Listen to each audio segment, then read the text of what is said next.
Ready? Have you ever been afraid? Like mostly afraid of like something you don't know is gonna happen? You maybe get a little nervous because you don't know what's coming. And then has it ever snakes? Yes. I'm like that with little snakes that surprise me. Ooh. I was born in the year of the snake. Yeah. So I might be a snake underneath all this human skin. No? Okay. You think I'm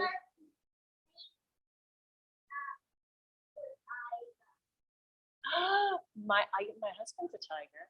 He was born in the year and I'm a snake. Dogs? I bet you there's someone here born in the year of the dog, maybe.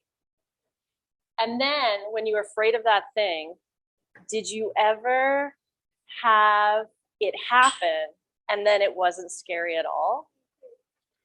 Yeah, I've had that happen a lot.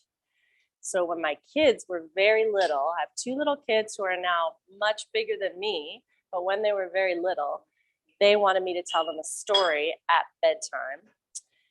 And I was so tired, and I always make up stories for them, but I couldn't think of anything. And so I said, give me something. And my son said, tell us a story about an apple. And then I thought, okay, when you're making up a story, you have to think of your hero and you have to think of the obstacle that they have to face. So I thought, what if there was an apple that was afraid of change? What's going to happen? And then I wrote a story about it. And then I met a woman named Sachiko, who's my friend, and she is an artist. So she draws pictures. Her parents own the martial arts studio down the street. And she decided that this story was good enough for her to draw pictures for. So she drew these pictures and I wrote the words, and together we put this book together. Do you want me to tell you the story? Okay.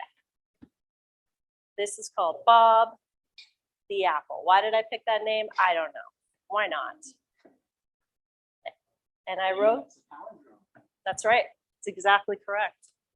You know what a palindrome is? It's a word that is spelled the same forwards and backwards.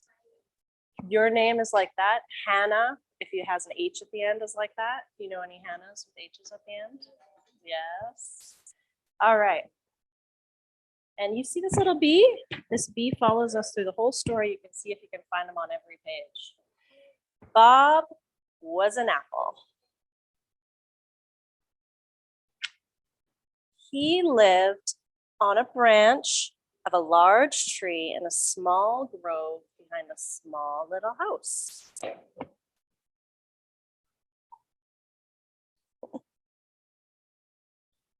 And someday I'm going to turn this page. Whoop! There was nothing that made Bob happier than to hang in the summer sun on the branch of his tree with all his brothers and sisters being fed by their mother, the earth. This was home. Come on in. Hi. Nice to see you, Sean. We just started, so you haven't missed much. Come sit in the front. And I think we have would you like an apple cider? I'll take care of that. Thanks, Donna. Okay. There was nothing that made Bob happier than to hang out on his tree with all his brothers and sisters being fed by their mother, the earth. This was home. By autumn, things were beginning to change for Bob and his siblings. Soon, Bob began to notice that his brothers and sisters were being picked. Some were even falling from the tree straight to the ground on their own. This apple said, I want to be apple pie. This one says, I want to be apple cider. This one wants to be hard apple cider. Compost for me, I'm happy to be an applesauce. Have you tasted that stuff?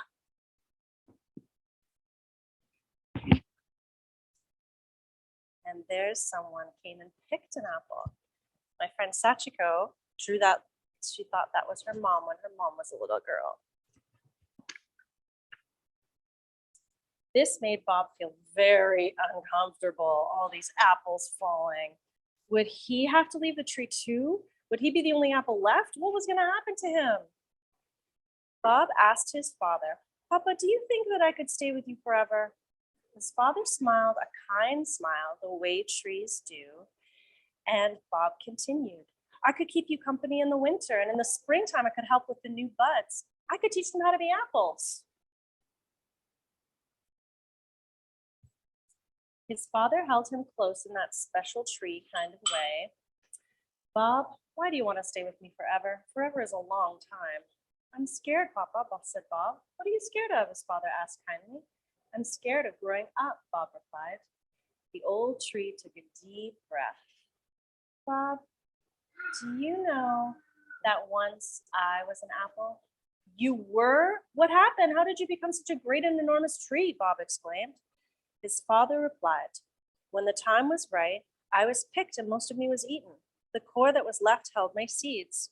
When the sun's heat was just right and I had enough water and enough soil, my seeds sprouted open and I began to grow into a tree. I'm very big because I've been growing for a very long, long time."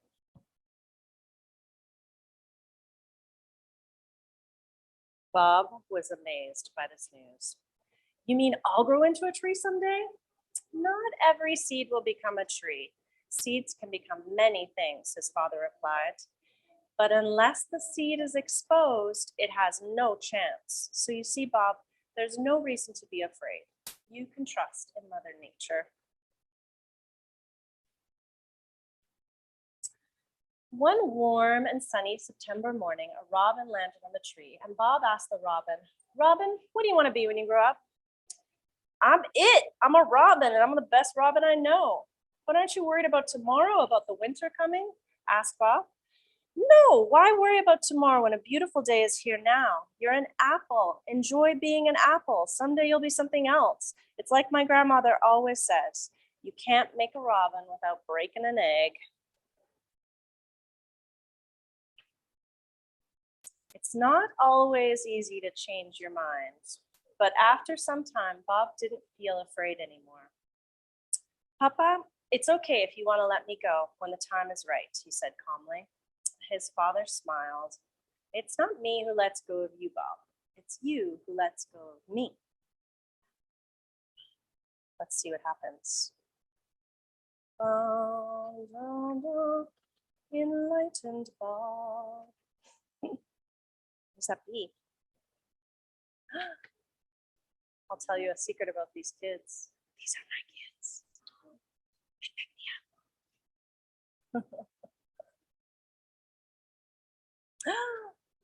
And there.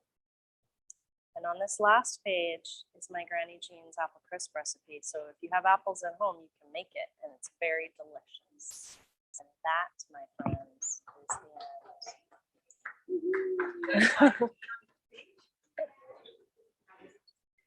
Thank you. Thank you.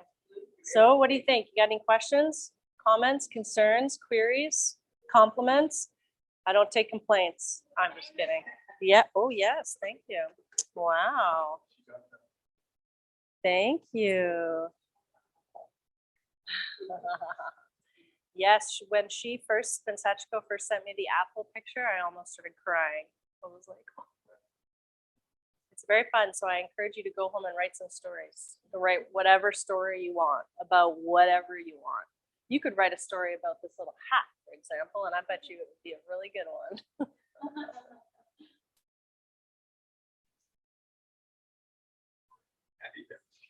Auntie Patty. I love it. So I have some of these books. If you want, you're welcome to buy them. But you can also just look at them if you want to. Yeah. Tell all your friends.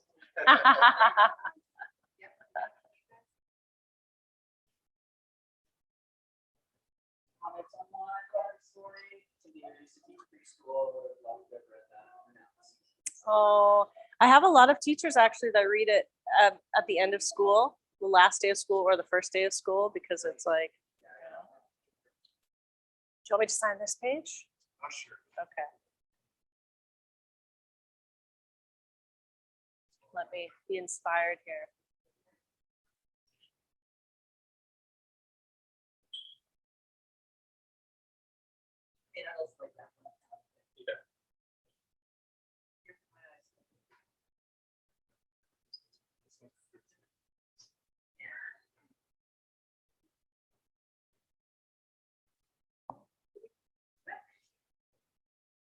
And then you can come back. We've got classes all day, every hour.